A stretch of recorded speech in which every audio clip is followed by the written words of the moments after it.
Thanks for coming on. I can't even remember how I found you. I've kind of been digging into this like Twitter community of basically Lebanese finance, and Yeah. I found your article on Bitcoin in Lebanon, or Uh-huh. Bitcoin in relationship to the Lebanese financial crisis. Uh-huh. And I thought you had a really interesting perspective. And so, to begin with, before we get into that article, can you just kind of describe your background and perspective for Yeah, why you absolutely. wrote the article? Yeah, absolutely. So it's kind of a funny story because I wouldn't necessarily call myself like a early Bitcoin adopter in any shape or form. I actually got That's really good. into Bitcoin about a year ago, as I would say, when it made a lot of sense to me. Uh-huh. The reason was, I guess, like it's the context is what really mattered. So, I've been in tech for most of my life. Like, I work in machine learning. More recently, I work in robotics. Like, I've been writing like an online book called the Robot Overlord Manual that was really fun. So that kind of got me in the habit of writing a lot.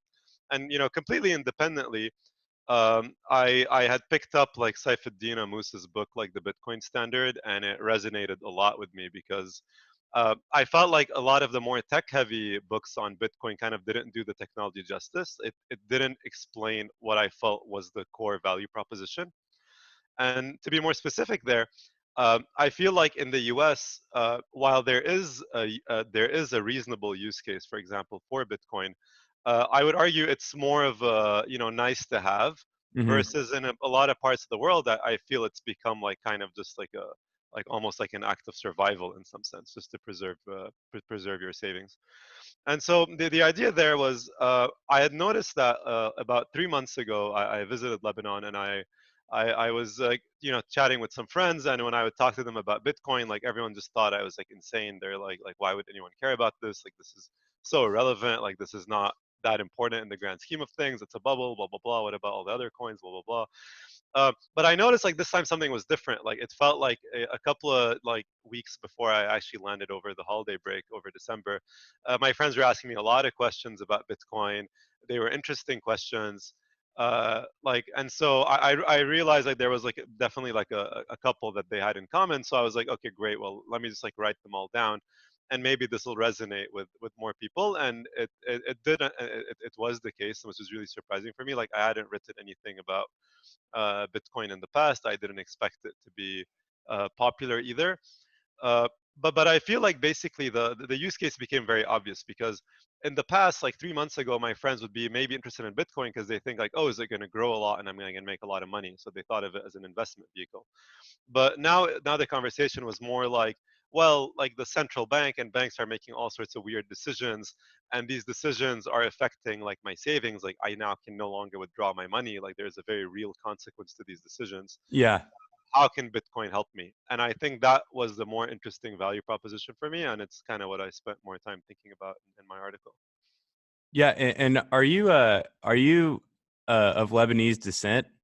Yeah, like I'm basically half Lebanese. Like I was born in the U.S., but my parents both grew up in Lebanon. So I was in Lebanon up until undergrad. Like I studied there in engineering at American University of Beirut, and then I came to Mhm. the U.S. for grad school and have been here ever since. It's been about like 8 9 years since.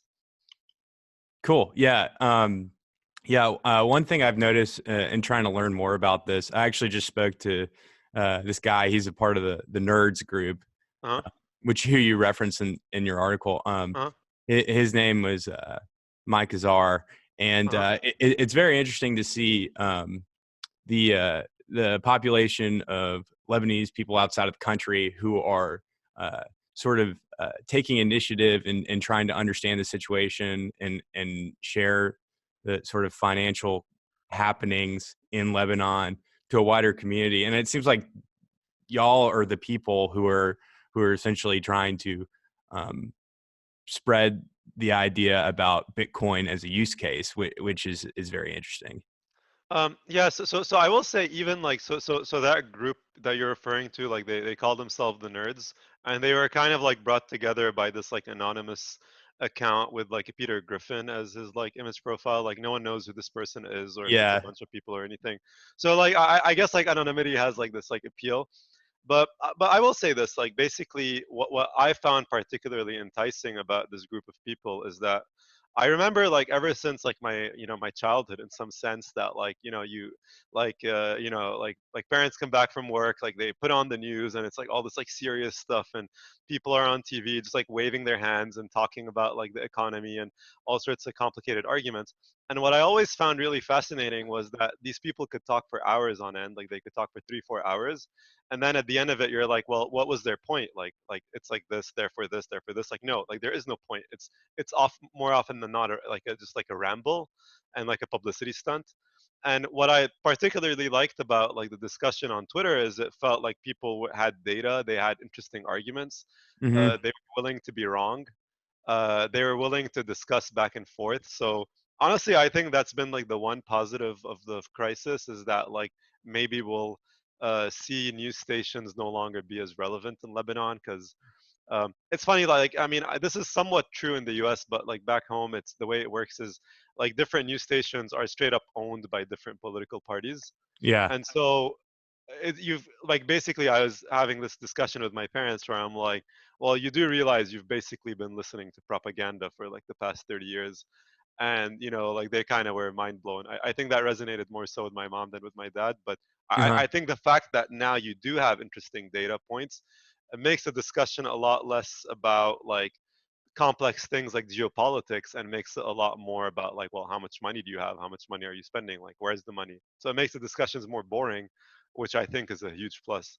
Totally, totally. And the whole political part of this, like the protests, Hmm. um, it's very it's difficult to sort of come at the problem that way. I feel like because the root of this all started with I guess it was the taxes Hmm. in Lebanon, but essentially it's the central bank's insolvency. Uh-huh. Yeah, so that's an interesting point. So there's two separate issues there. The first one is I would argue that like our financial woes started, 20 years ago, like when Yeah. the peg started. It's just that it kind of all blew up at this one moment. Like here's the Uh-huh. thing, like I think a peg is good to keep it's good for political reasons.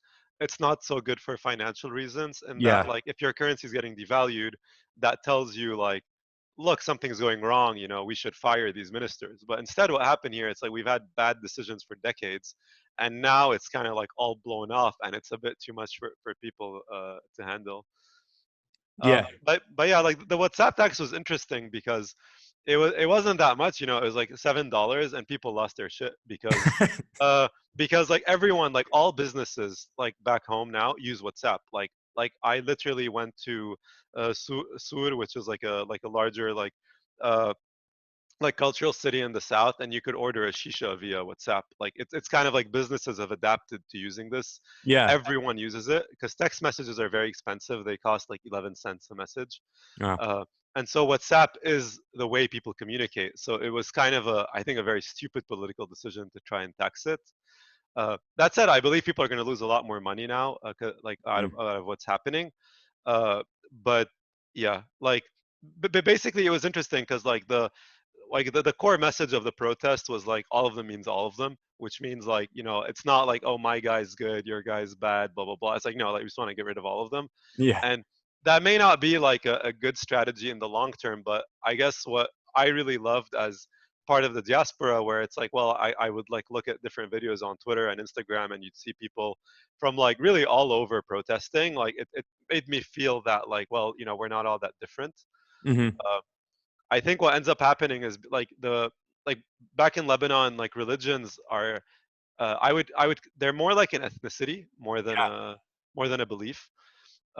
And so like for me, feeling like, okay, well, all these people from all like these different parts of like Lebanon are like, we're kind of all the same. Like, I know we like house music, we like good food, and so it makes you feel like, okay, well, this is home. So, and I guess that was also part of why I felt like I wanted to debate more with people about these topics, because like people are trying to find a way to get out of it, um, but it's challenging. Yeah. Yeah. And so now the sort of the protest consensus is uh, get rid of the cabinet. The prime Hmm. minister already did resign. He's sort of just Hmm. caretaking. So nothing can really be done um, until a new political cabinet is established. Yeah, we actually had one established tonight. Yeah, Which is progress, but unfortunately, like, there's a bunch of caveats here because yeah, my prediction is that the cabinet won't survive for very long. Just like they'll because like this is like the decisions, all the decisions that they will make will be extremely unpopular, and so like it remains to be seen like whether they'll be able to manage it politically.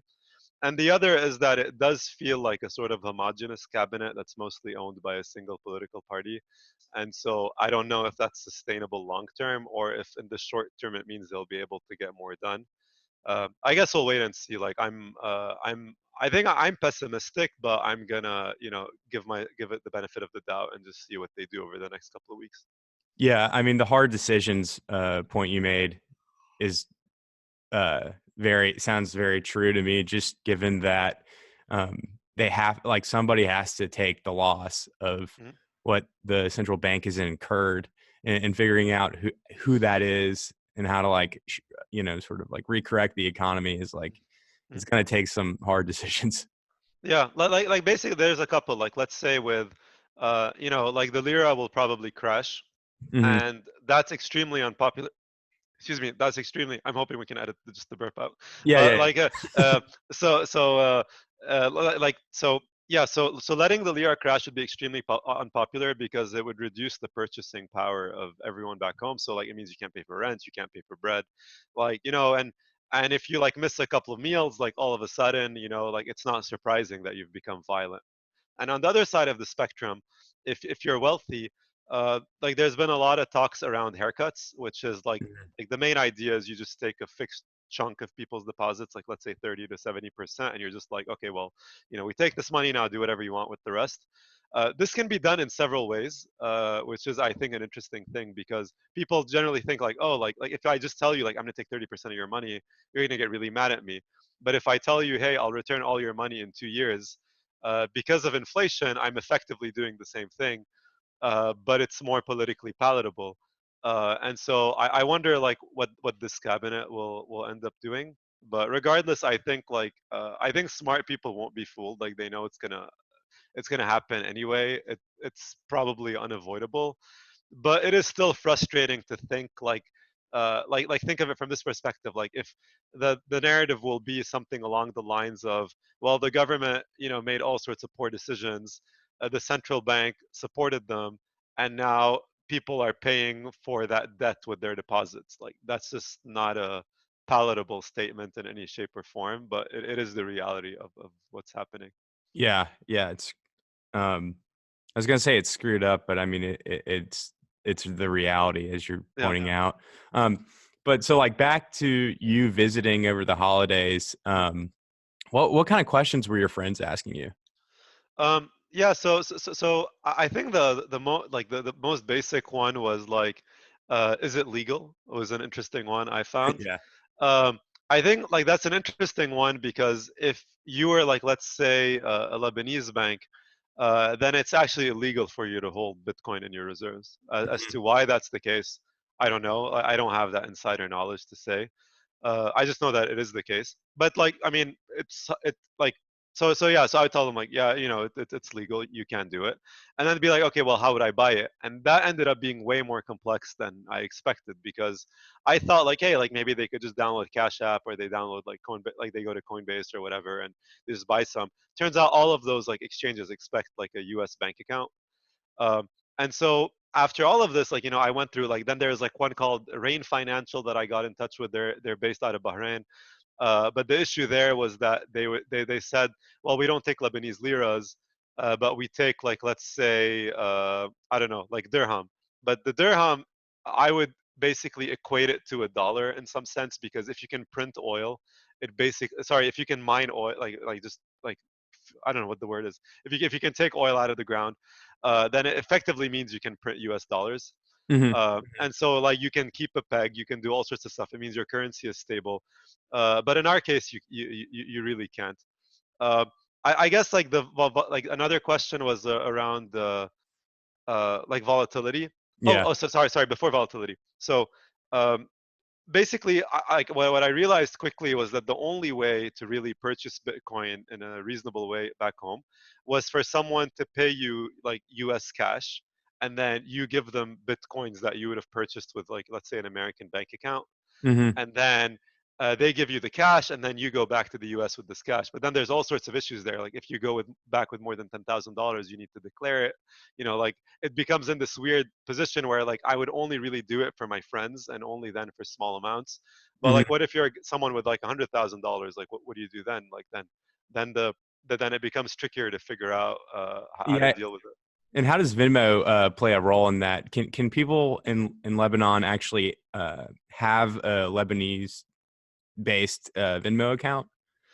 Yeah, so it's an interesting question. So short answer is no, because the like this like the like banks and central banks have imposed strict limits on how much US dollars you can export out of the country. And so the idea now is that like if you're using Venmo, if you're buying Bitcoin, if you're putting it in a like you can't even transfer money to a foreign bank account, like because that would be considering like you taking money out of the country, which would make the financial crisis even worse. So I mean, I think that's complicated to reason through it, but the main way it would work is that let's say I for one, like I live in the US, so I could host a Venmo account on behalf of my parents, for example, Hmm. and then if they need to pay for stuff in US dollars, then they can talk to me. I'll deposit the money from my US bank account in a way they can use it, and then they would use it. So it's more of a it's just a US Venmo account that they have access to. It's not a Lebanese Venmo account. And Right. and this is kind of this is kind of gets back to a more interesting point, which is basically a dollar in a Lebanese bank account is a different currency than a dollar in a that's like in a U.S. bank account. Like we have a like a pretty popular economist back home called Dan Azu, who calls it the lollar, so the Lebanese dollar. And so the idea is, well, even if I give you a check for like $1,000 in a Lebanese bank account, well, you can't really use it, so it's not really worth 1,000 US dollars. It's worth Right. maybe 400 or 500. And so what we've seen happen now a lot is like, let's say you're trying to buy a car, for example, or a dishwasher or anything that you're importing from abroad, then a lot of them are now expecting a significant chunk of the payment to be done in foreign accounts, Hmm. even though most people don't have foreign accounts. So it's this weird setting where like they want to sell their supply, but at the same time they don't want to sell it for a currency that's useless. So everyone's just kind of like biding their time now. But I think the consequence of this is that we'll see a lot less foreign stuff imported in general, Yeah. uh, which is unfortunate because like in some way the peg kind of subsidized a more luxurious lifestyle for the average Lebanese than would have otherwise been possible. Yeah. But on the other hand, it's more painful to lose money than to have never had it in the first place.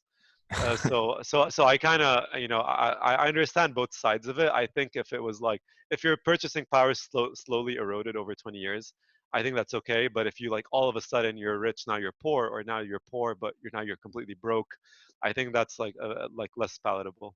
Yeah. Yeah. Much harder to adjust your spending habits. Back to volatility. You're about to talk about that, and then Yeah. I changed tax. Yeah, so with volatility, I think that's an interesting point because, like the main like I would often argue with people that I don't think volatility is intrinsically bad, No. just because like the opposite of volatility is a peg, and a peg is for me like, well, while it's not volatile, it's extremely fragile, where it's like, well, like it was fine until it wasn't, and when it wasn't, it was really really bad. And that's And now. so yeah, that's now, and so like I try to tell people like you're saying volatility is bad, but you've experienced the opposite in a very real way. So how can you say volatility is bad in a blanket way? So I think volatility, and I think the thing is like with Bitcoin, I think it is a sort of like an asymmetrical bet. Like if you buy one, like like worst case you'll lose like $8,600 or whatever, but best case it moons, and then like everything works out. But regardless, like I do feel like if you look at the data, you can say, well, it was actually like one of the best performing assets of the past 10 years.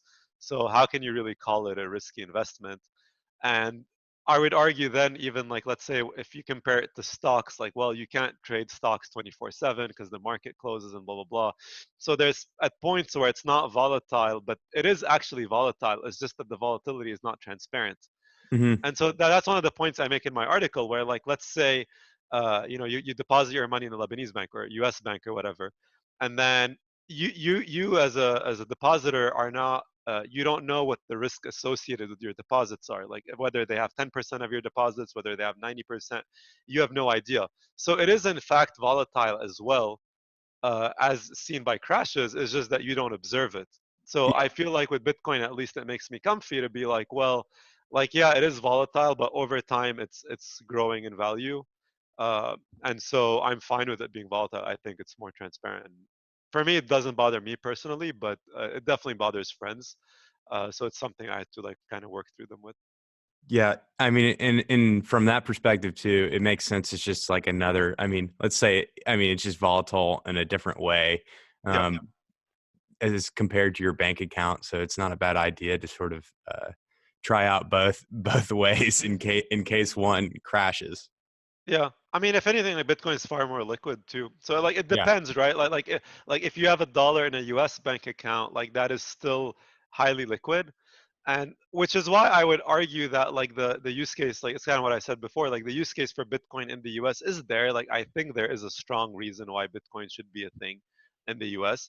But I would argue like in other countries, like where it's like the central, like where like there's just really bad decisions being made by government or central bank that are really affecting people in real ways, like you're just straight up taking people's money away, then the use case becomes very obvious. Like the thing is, uh, like today in Lebanon, maybe you need to struggle to convince people to actually spend real money, like to basically trade their US dollars in cash for Bitcoin. Like that's still an uphill battle, but Hmm. you don't have to convince them of the use case anymore. Like everyone understands the use case now, like even my grandma does. And I think Really? that's like very different from before. Yeah, like, and in fact, like I had an interesting discussion with my grandma where she said, like back in the day, so my great grandpa once told my grandpa that, look, son, if the banks, like if there's ever lots of like if politically things are not going too well, like you should withdraw all your money from the banks because they'll like confiscate it from you. And I was like, what? Like, my great grandpa kind of knew this, and me and my dad and my whole family were kind of like we're like we just didn't see it. Like we saw it coming theoretically, but like we didn't see it coming to the point where right before it happened we were like, okay, well, let's withdraw all our money and be fine and not be stressed out right now. Yeah. Wow. That's crazy. And you don't have to answer this if you don't want to, but I'm curious about your family back in Lebanon. Have they been affected, or do they have caps on how much money they can withdraw? um yeah, like it's kind of challenging. Like you can't really withdraw anything anymore. Like you can Uh-huh. withdraw like basic living expenses, and you can pay for stuff locally with checks. Like suppose, like let's say you want to, for example, I don't know, buy like a house. You can buy a house in Lebanon with like a Lebanese check if someone is in debt to a bank. But if someone is not in debt, then they would expect you to pay them abroad. In which case, like most people can't pay for that. In which case, we just wouldn't do it. So I'm personally not that affected because, like, I'm still like living off of savings I made when I worked at Microsoft, and stocks I have. So I'm good. But like in my family's case, I definitely think their standards of living are going to decrease substantially. Um, but like we'll see how long that takes to happen. It's not something I'm very happy about. Sure, sure. Um, as far as like the level of adoption and interest in Lebanon, Uh-huh. you sort of touched on that with your friends wanting Uh-huh. to know more. But like, what sort of have you actually seen? Because it sounds like you tried to open up an account for your Uh-huh. friends, and that was like Uh-huh. not easy. Yeah. Yeah, so I will say this. I think like unfortunately I don't have hard data to tell you something like, well, this percentage of Lebanese people have a fraction of a Bitcoin. Yeah. Uh, like I wish I had that data, but I have more anecdotes, and and basically there's like within the nerds group there is like one of them, like Mahmoud Dreim, who's like really into cryptocurrencies, even Yeah. though I think he's more interested as well in like forms of distributed governance. For me personally, I feel like currency is already a big enough of a deal that I would rather focus there and then worry about other kinds of coins. But that's Bitcoin just more of guy. a yeah, but that's just more of a personal thing, I guess. Yeah, Uh, I'm with you. and I will say that like there's a group that I like, a Discord group that's been growing tremendously. Like when I first joined, we were maybe about like 15 people or so, but now the group is like just crossed like 100 people. And it's mostly developers there, so like they're kind of thinking, excuse me, so they're kind of thinking, how can we make it possible for diaspora members to give bitcoins to their family members? So like the like sharing a PayPal account thing, like that's not ideal, but how do you streamline like an experience like that to prevent scamming, to prevent like all sorts of weird stuff?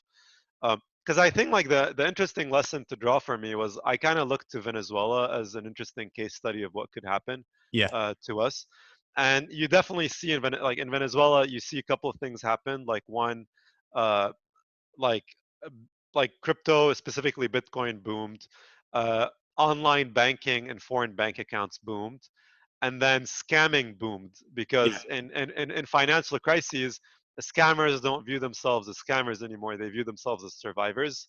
And so consider that like my family is not necessarily very technically savvy, and so like let's say they went to a local Bitcoin guy and we're like, okay, well here's like $1,000. Can we buy some Bitcoin with it? uh, I wouldn't like, I would rather be there, to make sure that they don't get scammed. Yeah. That's a Um, really interesting yeah, point. Yeah. yeah, Yeah. In like an economically depressed area, or recessed area, like um, the price of committing a crime definitely goes down. yeah. Yeah. Venezuela is interesting. I am thinking of that as an example. Lebanon's very different Mhm. in a lot of ways. The variety of different economic issues Lebanon is dealing with versus Venezuela's sort of like overall need for, I guess, an overhaul, both politically and economically. But I Uh-huh. mean, I guess it's definitely the example we can like look to as Mhm. something as an idea for what could happen, I guess, Yeah. and how Yeah, they adjusted. like I think there's definitely like sort of ideas that some technologists could borrow and see, kind of predict. Because I would predict like, oh, interesting recent development. Like about 2 days ago, what was happening is that like banks wouldn't allow you to withdraw your US dollars, but they would allow you to withdraw Lebanese liras at the like and still assuming that the official rate is 1,500, right? Yeah, So then you would go to a currency exchange guy, and then you would trade the Lebanese like a US dollar for like maybe sorry, Lebanese lira. You would buy like dollars valued at like 2,500, maybe 3,000, 2,000, sorry, 2,500, maybe 3,000. Um, and then you would just like hoard dollars at home. So this was a very common thing. Like now, like a lot of people are just like stockpiling cash at home. yeah, And like the interest rates have become irrelevant because like the main reason why so many people had money, by the way, in these banks in the first place, uh, and the reason why people call it a Ponzi is because you would make 8%, like roughly, just having your money in a Lebanese bank account. And that was considered extremely safe and stuff. So that always felt weird to me because, like in the U.S., I feel like if I get 8% on the in the stock market, like I would pat myself on the back, and think of myself like a Warren Buffett type. But over there, it's like every person is making that, and it's like risk free, and it's not obvious how the random Lebanese bankers are making more money than some of the top hedge funds in the US. Like no one asked these questions because like, and I believe it was a psychological effect where uh, because you're making so much money, you lose your sense of judgment because you think sure, you're very smart for making the money. sure, Um, so basically, what's happened now is like the currency exchange offices have kind of replaced the roles of banks. Like banks have become tellers nowadays. Like they're not, giving out loans. They're not doing any sort of business. They're just there, dripping you your money, and then you take this money and you go exchange it at the local currency office, and in the hopes of stockpiling enough dollars over time to maybe like go outside, maybe, or just as a better store of value than Lebanese there, which is funny because if you ask people in the Bitcoin community, they'll be like, well, of course, the like fiat money can never be a store of value because of inflation, but it's relative, right? Yeah. It still stores its value better than a currency that's just like completely free falling. So, funnily enough, now the central bank has actually forced currency exchange offices to cap their rate, where they can't sell a dollar for more than 2,000 Lebanese lira. And so what ends up happening is that now they're no longer selling their dollars. So they're Mhm. saying, okay, great, you capped it, so now we're not going to sell it. And so effectively now everyone's being forced to use a currency that they would rather not use. Yeah. Yeah. Um,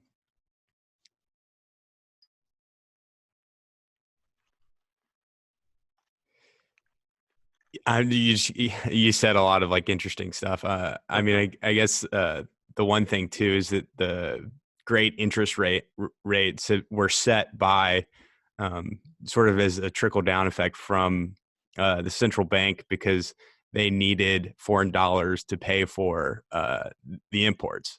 Correct. Yeah. Correct. Yeah, Exactly. yeah. So it's kind of like a bad, sort of like a bad economic addiction, sort of that created this system. I mean, yeah, like even people like Nassim Taleb, like I think he was the first one to use the term like Ponzi. Hmm. And I think where like this is probably going to go as a case study into history books of the biggest Ponzi ever orchestrated in history, because I Yeah. believe this is the first precedent for a government orchestrated Ponzi.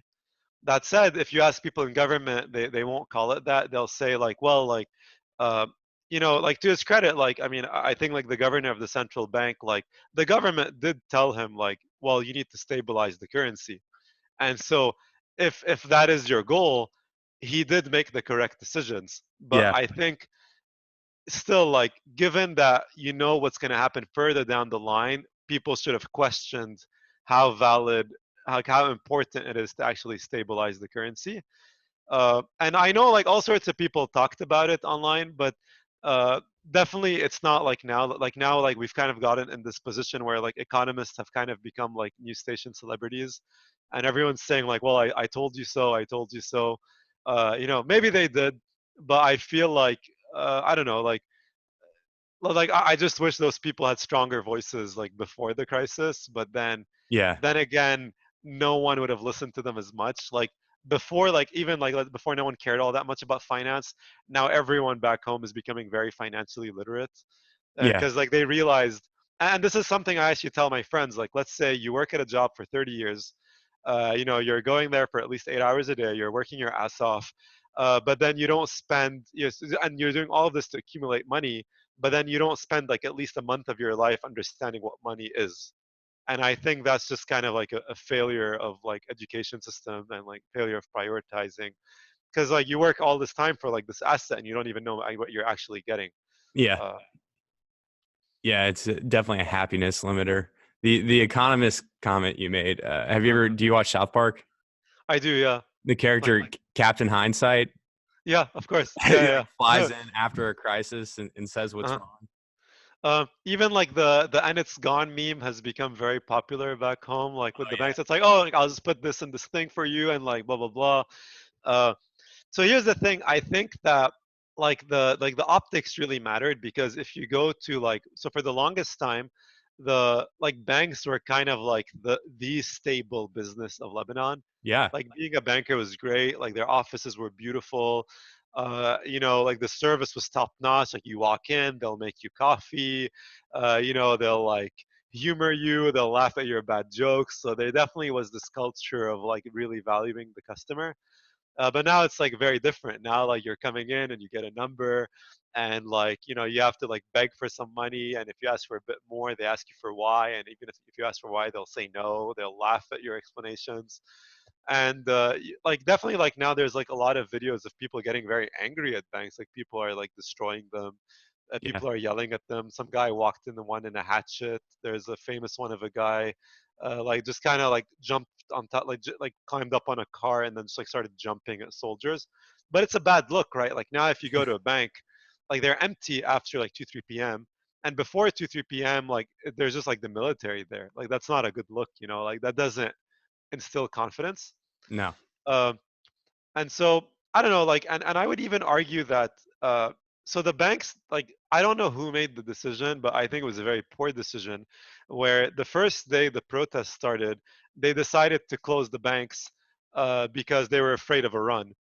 And I think that was a, even if, like, I think you should have let the run happen for 3 hours, and if it did indeed happen, then close the banks, because historically, even during the Civil War, no one did a run on a bank. In 2006, there was like a war between Hezbollah and Israel. No one ran on the banks. Uh, so I think that may have been like a premature panic decision. And I think it completely destroyed all confidence in the banking system because they closed for like about like 10 days. So that's not a, again, it's not a good look.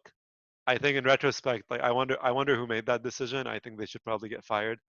Uh, if they but haven't yeah, already resigned. yeah, probably. I actually, funnily enough, no one resigns in Lebanon. Like that's not a thing you do What about the because minister though? so he was the only one who resigned, and there's I think it's interesting. On one hand, I do respect him for being the only one who resigned, but Oh, on the okay. other, some people criticize him for being like, well, you're resigning so that people beg for you, and then you just come back on your white horse, and then say, well, I'm going to save you, and then we're back at square zero, but now people want you as opposed to they don't want you. Yeah. But definitely, like I feel like there's many subtle things that could have happened. Like on one hand, like I think our government is very like there's this culture we have back home where politicians are kind of treated like demigods. I don't Mhm. know if this is the same, and I think like the more developed your country, the less people should care about politicians in general. Because like then, if you're a businessman and you're making a lot of money, well, you're the one everyone like people want their respect. Like you're the one with influence. But back home, like a lot of them, like they'll have their own like military convoys. If you're a politician, if you're ever like a member of parliament, you get two soldiers for life as your personal bodyguards. You get a salary for life. If you die, your family gets the salary for life. Wow. And so it's kind of almost like if you want to buy a car, you don't pay tax on it. So a lot of them have these extremely luxurious cars. And so they definitely feel like the second class of citizens, like they're this like first class of citizens, and then everyone else is a second class. Hmm. And as far as I know, like they're all, a lot of them are independently rich. Like a lot of them either had businesses before they were politicians or used their connections to further their business interests. Yeah. And even then, none of them said, okay, like we're not going to take a salary, or like we're not going to, or we're going to have austerity measures and we're going to fire most of our employees or something. Um, like about a quarter of the Lebanese population works for the government. And a lot of those people don't show up to work. Like they don't have official job titles. They're more like of a accounting entry so that different political parties can get money. Um, and so you look at this and you think like, damn, like we have a meme back home. Like it's called like when dawle, and it means like, oh, where's the government? Like why can't the government come save me? Why can't the government help me? And I feel like I've been telling people I think this is a very destructive meme because actually the less dawla you have, like the less government you have, probably the better off you are. Because in this case, like the government has only been a net negative as far as we're concerned. Like this may not be the case in more advanced economies. I guess like I myself am a libertarian, so like I would argue like government is generally not very useful. Hmm. But I do like see like examples like I don't know like China where it's like, well, while I may not agree with them ethically, I do think what they did economically was remarkable. So maybe there is like that's like a strong like like counterexample to the libertarian school of thought if you're looking for economic progress. Um, but yeah, like I generally think like it's been bad.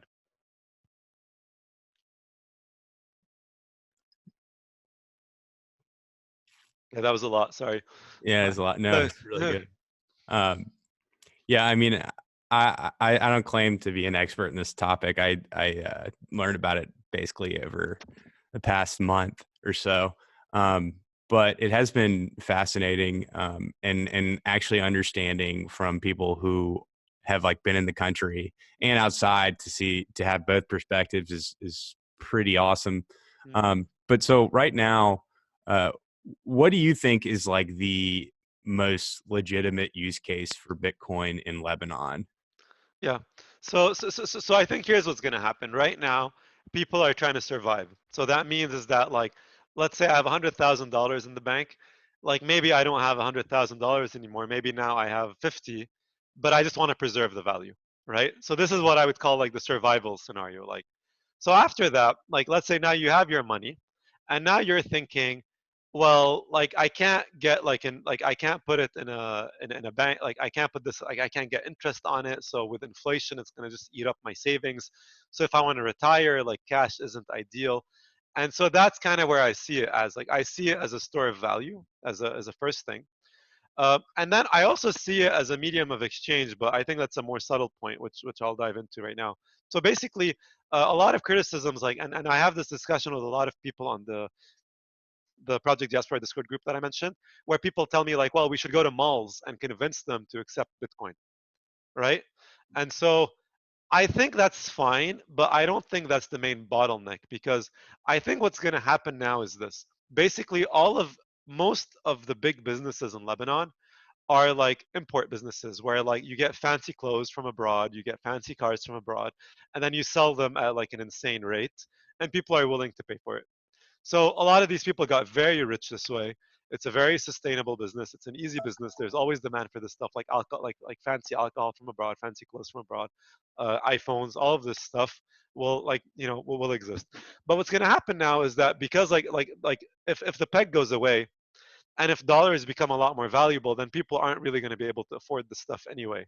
Hmm. So then all of a sudden, like, yeah, maybe you can pay for this stuff, but it's going to be so expensive that it's not really like the value proposition of malls is going to go down. Like malls aren't really going to survive, I believe, as a business anymore in Lebanon.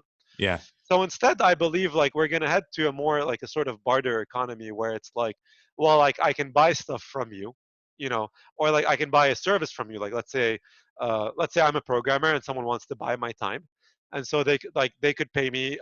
They don't have a foreign bank account, but I do. So it's not like their Lebanese bank won't let them transfer their money.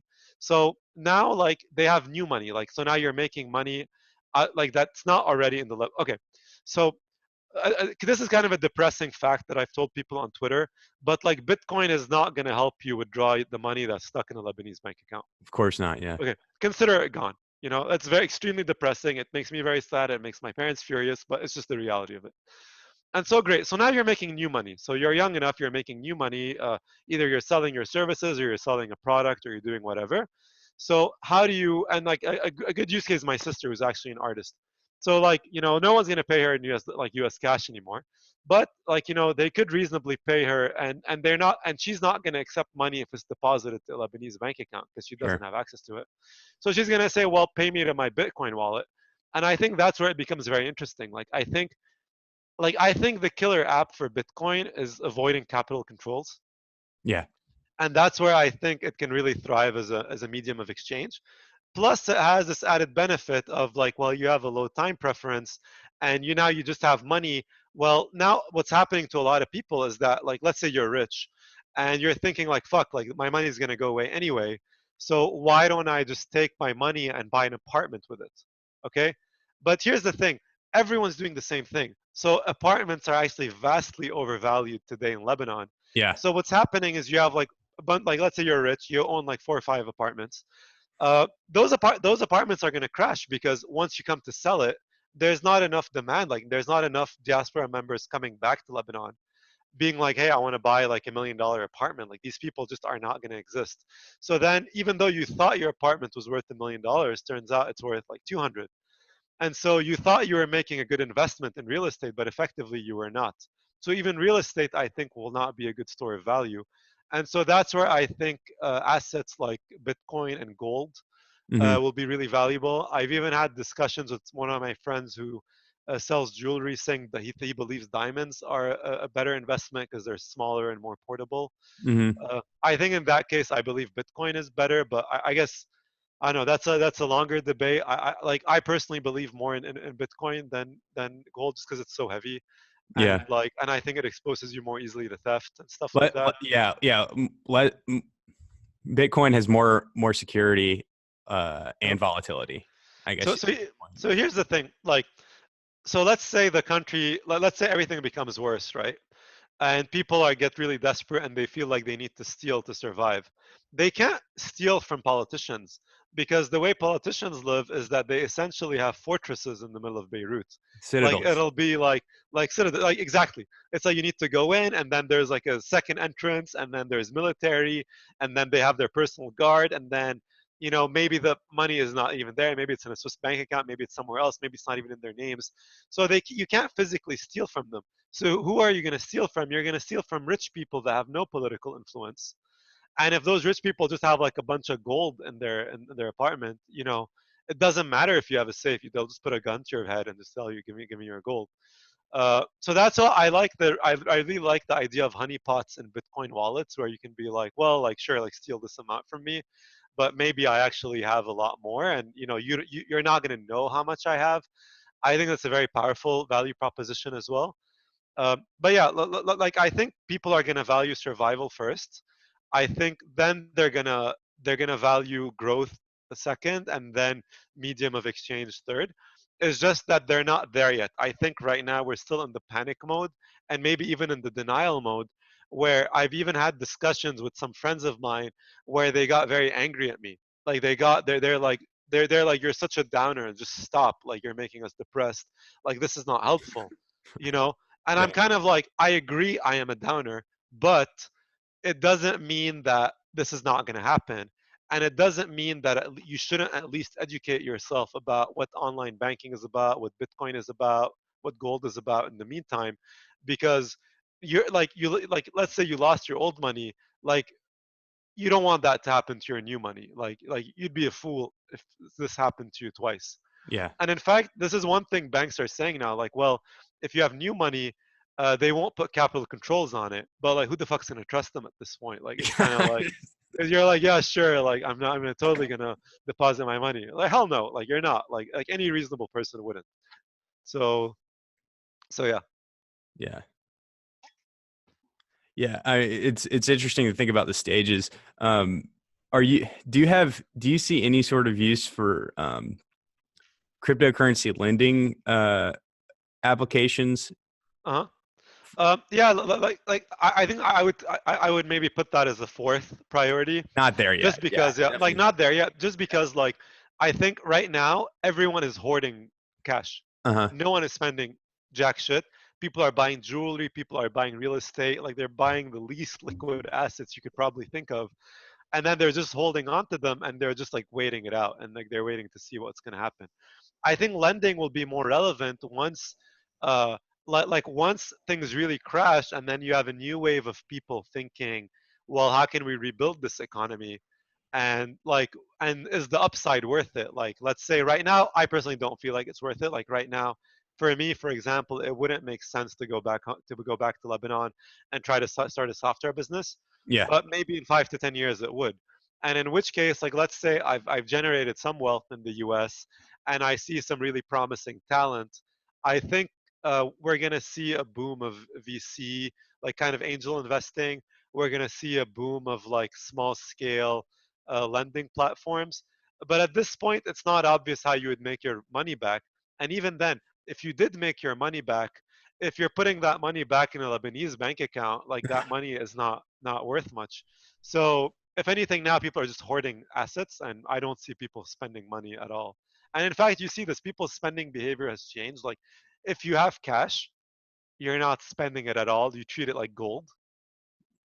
But if you have money in a bank account, then you just spend it willy-nilly, because the logic there is if they do a percentage based haircut, then might as well just spend it, because if you have a smaller total pool of money, at least you have stuff you can use, like, and not all of them is useful. Like it could be like an iPad, it could be a laptop. Like not all of them are actually like these liquid assets, but at least you can use it, and at least it's not money that's directly going to not you, basically. At least it's still yours at that point. Yeah, bad money chases good money out of circulation. Exactly. Um,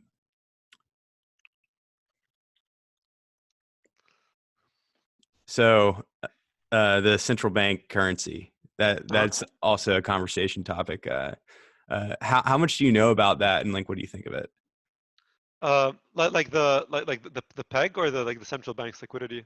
Well, so I know that there's conversations about the Lebanon's Lebanese central bank launching a cryptocurrency as a way Oh, yeah, to. yeah, yeah, yeah. Yeah. So okay. So I've heard rumors about it. Like apparently they're more than just rumors. Uh, like apparently it's a real thing. I Mhm. am extremely skeptical about it. For a very simple reason.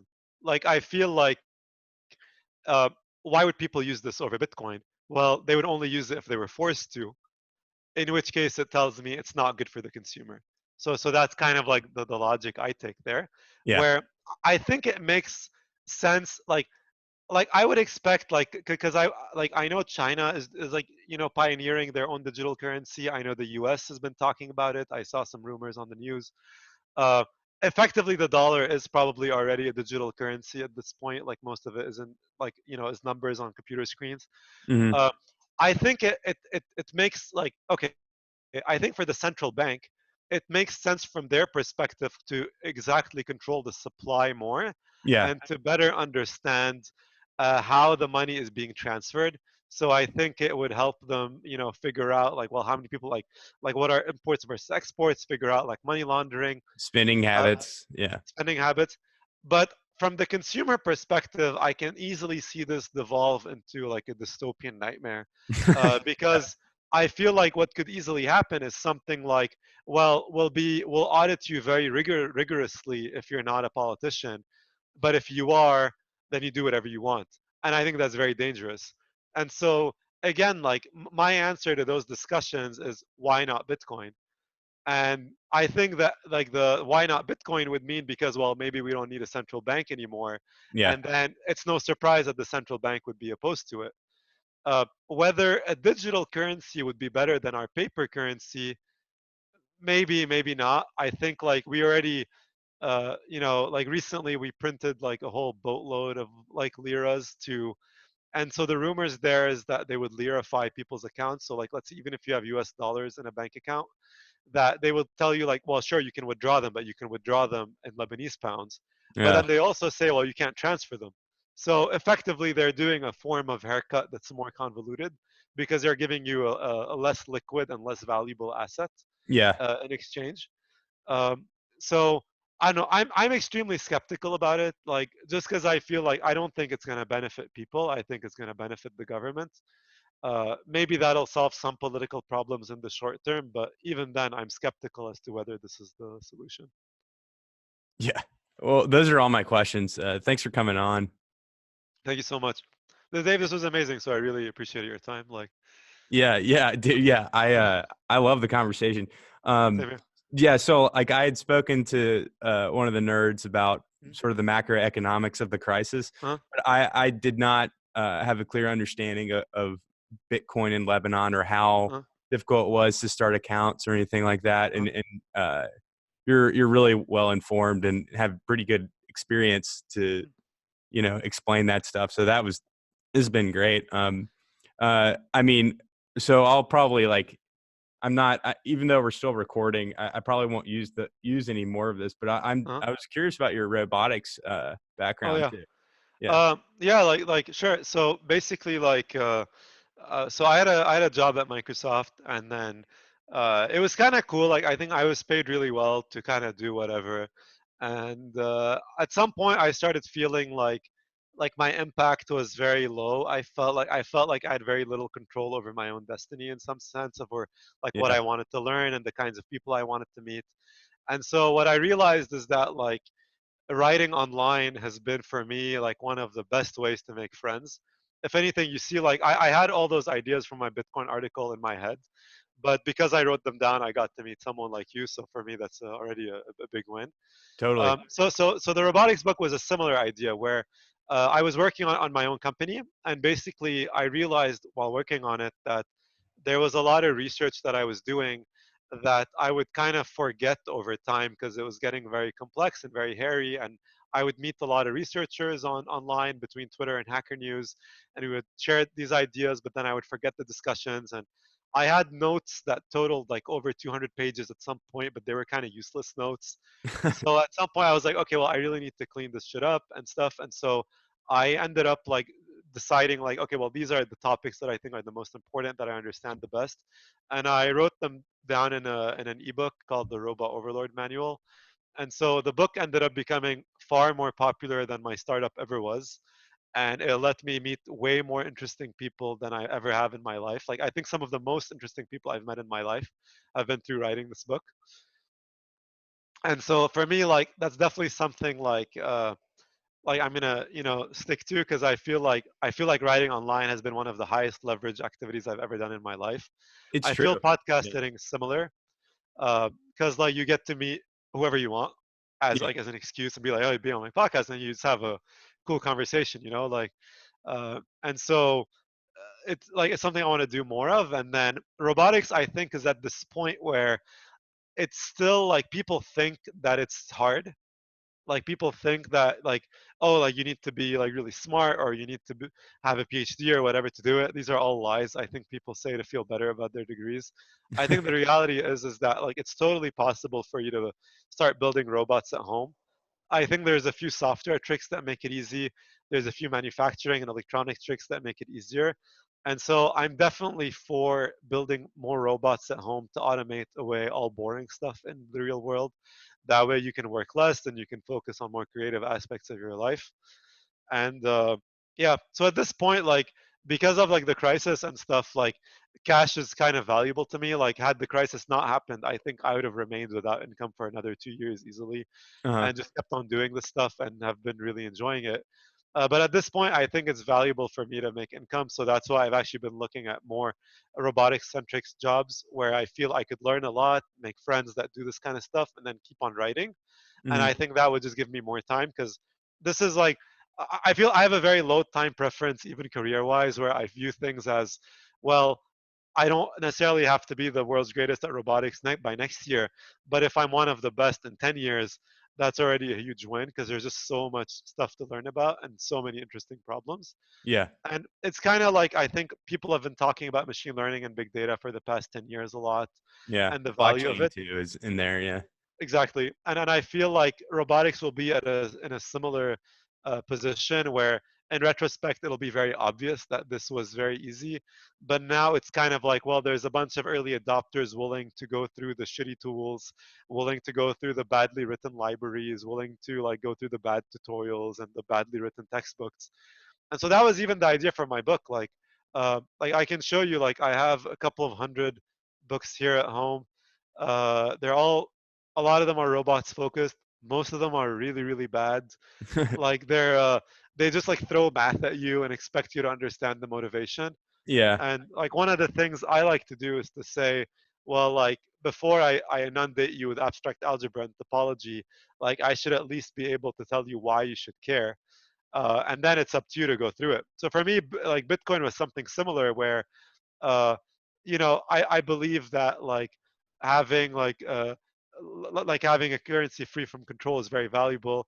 I also think like decentralized governance is very important, but I think for me that's a future problem. It's not a today problem. Yeah. And Yeah. so it's an area where I'm seeing a lot of interest in distributed game theory and like mechanism design and algorithms.